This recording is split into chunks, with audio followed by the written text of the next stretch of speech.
Hello everyone. So I'll try to make it in Hindi. So थोड़ा बहुत English word भी आ जाएगा, डोंट माइंड. ओके. तो फर्स्ट वीडियो हम लोग जो अभी पोस्ट करेंगे इसमें, this is regarding our this little boy Apple. Okay. He is our, ये बहुत ही प्यारा बच्चा है हमारा. ओके. घर का सबसे छोटा है. Okay. This is my son. He is the big brother, okay, of Apple. And yeah, दोनों तरफ, फर्स्ट वीडियो में दोनों बच्चे को लेके बैठ के कर रहा हूँ. तो आज मैं एप्पल अभी 2.5 इयर्स का है, 2.5 इयर्स.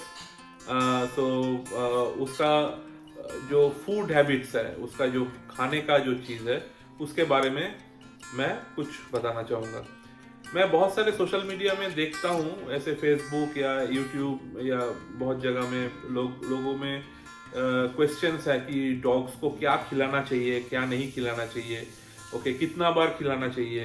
ओके. कितना क्वांटिटी खिलाना चाहिए. Okay. To maintain a very good physique. Okay. और उनका जो हेल्थ है, ओवरऑल हेल्थ है, उसको ठीक ठाक रखने के लिए. तो एक चीज़ मैं बताना चाहूँगा कि food is very very important. Food and exercise, these two things are very very important for longevity of a dog. तो आप जितना फूड और एक्सरसाइज ये दोनों अगर ठीक ठाक बैलेंस में होता है, it's not just for dog, it's for everyone, even for human being also.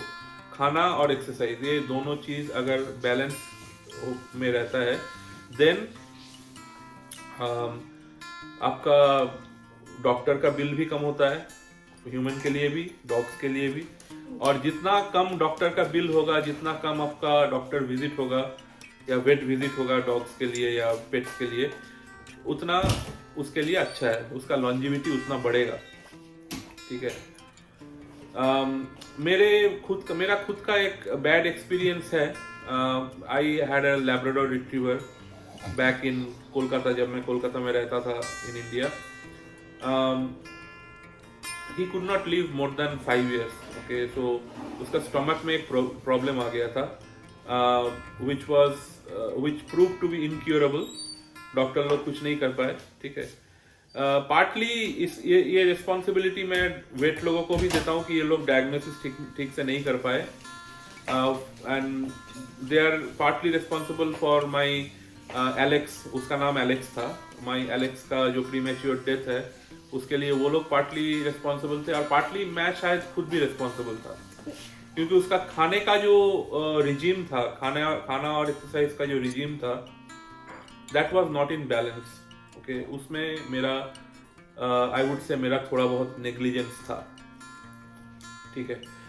तो जब एप्पल हमारे जिंदगी में आया, ये Apple, this his name is Apple. जब एप्पल हमारे जिंदगी में आया तो सबसे पहला जो चीज है, हम लोगों ने based on our past bad experience, कि हम लोगों ने पहला जो नजर दिया कि इसका जो खाना और एक्सरसाइज, ये this should be in balance. Okay. और फूड एंड एक्सरसाइज, इसका बैलेंस बहुत जरूरी है एक डॉग के लिए. और बीगल, क्योंकि it's a small to medium sort of breed, बहुत छोटा भी नहीं है बट बहुत बड़ा भी नहीं है. It's I would say small to medium breed. इसके लिए क्वांटिटी, खाने का क्वांटिटी मेंटेन करना बहुत जरूरी है. बड़े ब्रीड के लिए क्या होता था, मेरा जो एलेक्स था वो लैब्राडोर था, वो बड़ा ब्रीड था, वो खाता भी ज्यादा था, और समटाइम्स क्या होता था कि उसका खाने का क्वांटिटी बहुत, मतलब जितना वो इनटेक कर पाएगा उससे ज्यादा ही हम लोग दे देते थे, और वो खा भी लेता था, because they are very foodie in nature. तो same thing is for beagles also. They are also very foodie, but क्योंकि ये छोटा ब्रीड है, तो अगर ज्यादा खाना दे देंगे तो बहुत जल्दी वो लोग वेट गेन कर लेता है, और छोटा बॉडी स्ट्रक्चर होने के वजह से इन लोगों का चलना फिरना या फिर उसका एनर्जी लेवल में बहुत ज्यादा इफेक्ट आता है. ओके.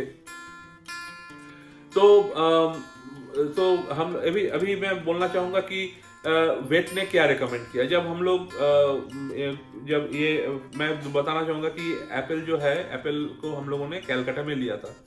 उसके बाद एप्पल हम लोगों के साथ यूएस में आया. ठीक है. तो कैलकाटा में वेट लोग क्या बोलते थे, दे यूज्ड टू टेल कि डॉग फूड दीजिए, डॉग फूड में पूरा बैलेंस रहता है, सब न्यूट्रिएंट्स रहता है, dog food is the best thing for them. Okay, I think I would say 70-75% जो dog owners है, they prefer to give dog foods. ये अच्छी बात है, it's not bad. Okay, dog food देना कोई खराब चीज नहीं है. But the thing is, dog food में बहुत ज़्यादा amount of preservatives रहता है, synthetic material रहता है, ठीक है. Sometimes which leads to various diseases in dogs. बहुत सारा कार्सिनोजेनिक या कैंसरस मटेरियल भी कभी कभी चाहते या ना चाहते हुए भी ये जो प्रोडक्ट कंपनीज है ये इसमें डाल देते हैं, which in long run might cause cancer, might not also. I mean ये डिपेंड करता है क्या लक है, कितना मतलब वो कितना अपना लाइफ लेके आया है, उसका कितना इंटरनल इम्यूनिटी पावर है. तो sometimes it leads to cancer in dogs also. तो इसलिए मैं हमेशा से प्रेफर किया हूँ कि होममेड फूड या ह्यूमन ग्रेड फूड, ओके, ये सब चीज़ देने के लिए. तो गूगल में अगर आप सर्च करेंगे तो बहुत सारे, अगर आप कमर्शियल फूड देना चाहते हैं तो try to give them human grade food. Okay, human grade food में क्या होता है ना कि जो हम लोग ह्यूमन जो चीज़ खाते हैं, जैसे चिकन ब्रेस्ट हुआ, चिकन लेग हुआ, या फिर जो भी चीज़ हम लोग ह्यूमन लोग खाते हैं वो वही मटेरियल से वो फूड बनता है. और उसमें कोई भी जैसे जो चीज़ ह्यूमन लोग नहीं खाते हैं, जैसे चिकन का जो लेग्स हुआ, आई मीन लेग्स मतलब जो फिंगर्स, चिकन फिंगर्स, या फिर विंग्स का जो पोर्शन हम लोग नहीं खाते हैं, या फिर नेक, ओके, और हेड, और जो इंटरनल लीवर वो सब जो हम लोग ह्यूमन लोग यूजुअली नहीं खाते हैं, उन सब चीज़ों से ही डॉग फूड का मेन इंग्रेडिएंट्स है वो सब चीज़. इसलिए जब भी आप लोग डॉग फूड लेते हैं ना, अगर आप लोग कमर्शियल फूड भी लेते हैं तो हमेशा देख के लीजिए कि ह्यूमन ग्रेड लिखा हुआ है कि नहीं है. ओके, और ये चीज़ यूएस में बहुत ज़्यादा माना जाता है कि लोगों में ये डिस्क्लोजर जो चीज़ होता है वो बहुत यहाँ पे माना जाता है. यहाँ पे लिखा हुआ रहता है कि this is a human grade food और no antibiotics have been used, okay, while raising this chicken. Okay, जिस चिकन से ये फूड बना हुआ है या जिस जो भी जानवर से ये फूड बना हुआ है, नो एंटीबायोटिक्स यूज. तो ये सब चीज़ बहुत मायने रखता है यहाँ पे. एंटीबायोटिक्स वाला जो खाना है, जैसे हमारे इंडिया में मैक्सिमम फूड, इवन आप अगर चिकन, मटन या कुछ भी खरीदेंगे वो उसमें एंटीबायोटिक्स रहता ही रहता है. You can not help it. Okay, क्योंकि यहाँ पे ज़्यादा मतलब उत्पादन ज़्यादा करने के लिए या उसका जो कल्टीवेशन है वो ज़्यादा करने के लिए ये लोग एंटीबायोटिक्स यूज़ करते हैं कि जल्दी ग्रो करे. ओके, इवन फिश जो हम लोग खाते हैं उसमें भी बहुत सारा एंटीबायोटिक्स यूज़ होता है इन इंडिया. बट यहाँ पे ये चीज़ बहुत डिलीजेंटली माना जाता है कि इसमें एंटीबायोटिक्स यूज़ हुआ है या नहीं हुआ है. If it is it's not raised by antibiotics, then वो क्लियरली लिखा रहता है, वो चाहे वो फिश हो, चाहे वो चिकन हो, चाहे वो गोट हो, जो भी हो. ठीक है, तो हम लोग हमेशा कोशिश करते हैं कि हम लोग खुद जो खाना खाते हैं वो भी बिना एंटीबायोटिक से रेज किया गया हो, या फिर जो एप्पल को हम लोग जो खिलाते हैं वो भी विदाउट एंटीबायोटिक्स का ही हो और ह्यूमन ग्रेड का ही हो. ओके, सो जो रॉ मटेरियल्स है उसका तो मैंने बता दिया. अभी हम लोग जो चीज़ करते हैं वो है कि घर में ही इसके लिए खाना पकाते हैं. ठीक है, we prefer to give him the homemade food. Usually वो चिकन, राइस एंड वेजिटेबल्स, ये उसका मेन खाना है. वेजिटेबल्स में आप स्वीट पेपर्स दे सकते हैं, पपाया दे सकते हैं, green papaya.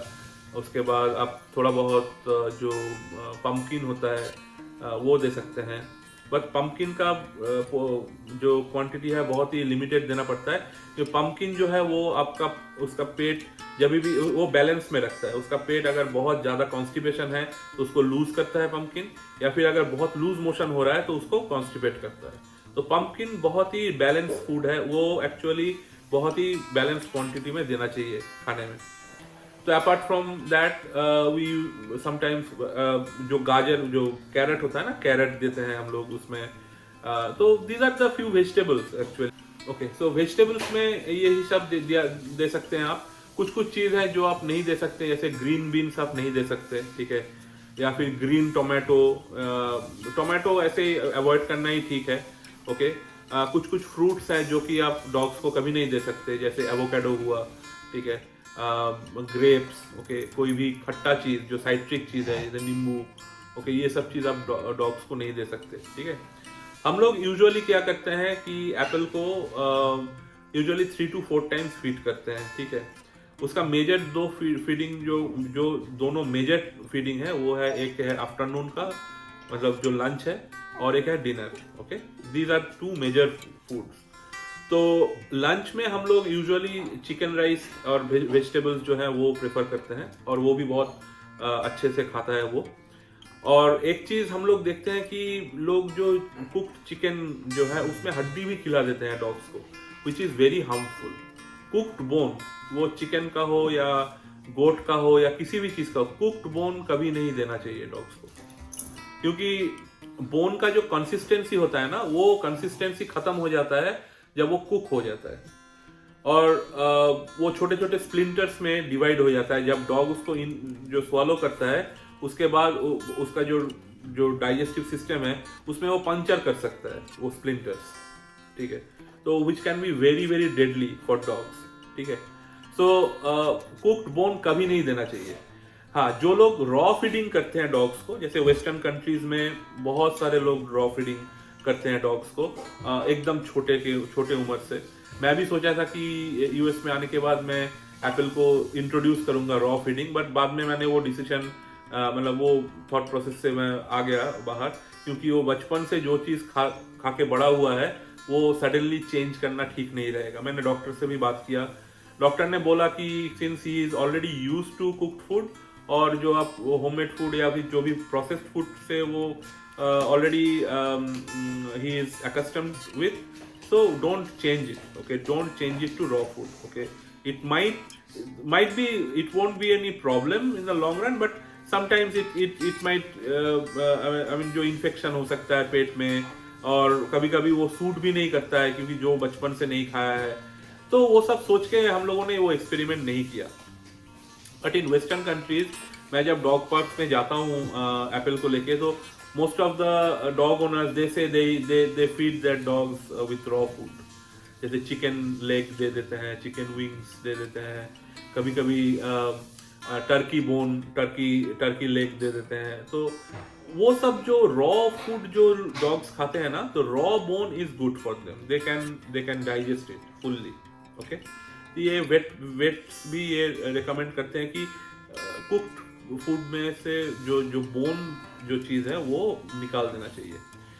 But that does not mean that you cannot cook his chicken with the bones, because bone का जो ब्रॉथ तैयार होता है ना, that is very good for them. तो either what you can do, आप chicken breast, boneless chicken breast लाके उसके साथ बोन ब्रॉथ जो होता है, बोन ब्रॉथ मिला के उसको बॉयल कीजिए और उसको दीजिए। अदरवाइज आप होल चिकन लाइए जिसमें ऑलरेडी बोन रहता है, जिसमें उसको पकाइए। पकाने के जब आप सर्व करेंगे तब बोन को निकाल दीजिए, जो हार्ड बोन है। इससे क्या होता है, बोन का जो ब्रॉथ है ना वो ऑलरेडी खाने में मिल चुका रहता है, तो उससे डॉग्स का बहुत सारा चीज, बहुत सारे विटामिन, कैल्शियम, ये सब जो नीड्स है वो फुलफिल हो जाता है, ठीक है। तो हमेशा याद रखिए, डॉग्स को कभी कुक्ड बोन आप ना दीजिए, ओके। तो ये लोग मतलब मैं क्या करता था कि जब मैं एलेक्स तो बड़ा ब्रीड था, तो मटन का जो राउंड शेपेड बोन्स होते हैं ना, कुक्ड जो था, वो मैं कभी कभी देता था एलेक्स को। मैंने कभी उससे कोई प्रॉब्लम नहीं हुआ, लेकिन हु नोज, मे बी कुछ उससे ही कुछ प्रॉब्लम हुआ रहेगा, I don't know. I mean nobody could diagnose what happened to him. तो जो गलती मुझे लगता है कि मैंने किया था, I was the first time dog owner at that time. बहुत एक्साइटेड था कि मेरा डॉग मतलब ये खाएगा वो खाएगा, just like a human being I raised him, okay. Sometimes ये चीज़ बहुत खराब होता है डॉग्स के लिए।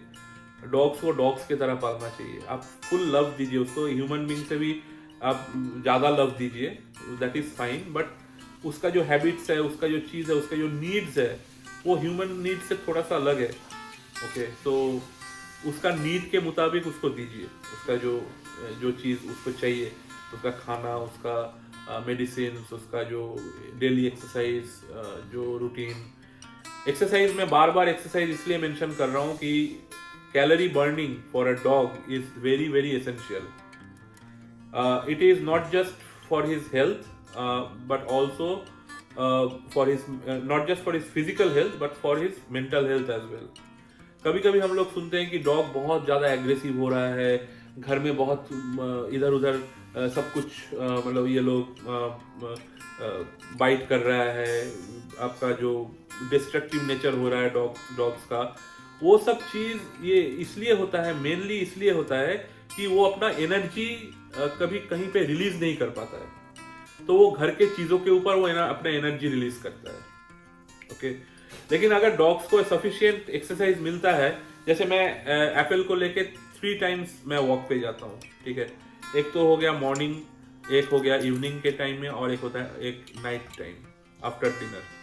तो इसलिए वो घर में बहुत शांत रहता है, वो घर में उसका एनर्जी रिलीज करने का कोई ज़रूरत नहीं पड़ता है, ठीक है.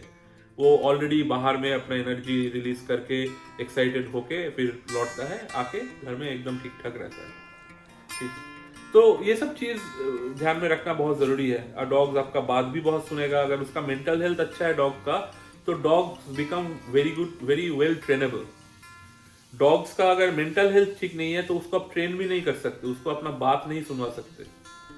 उसका बात तभी आप सुनवा सकते हैं जब उसका मेंटल हेल्थ ठीक रहेगा, और वो आपका बात सुनेगा, वो आपको समझेगा. ओके, आप क्या बोल रहे हैं, आप किस चीज़ पे नाराज हो रहे हैं, किस चीज़ पे खुश हो रहे हैं. They can sense it even if they don't understand your language. They can sense your body language. That is the language for them. Okay दोस्तों, इस वीडियो में इतना तक ही. अगले वीडियो में मैं और भी इंफॉर्मेशन लेके आऊँगा. इस वीडियो में जो भी इंफॉर्मेशन आपको मिला है, शायद मैं आशा करता हूँ कि आपके काम में आएगा. अगले वीडियो में मैं खाने का चीज़ और खाने में और क्या क्या इंग्रेडिएंट्स चाहिए वो सब आपको बताऊँगा. Thank you very much.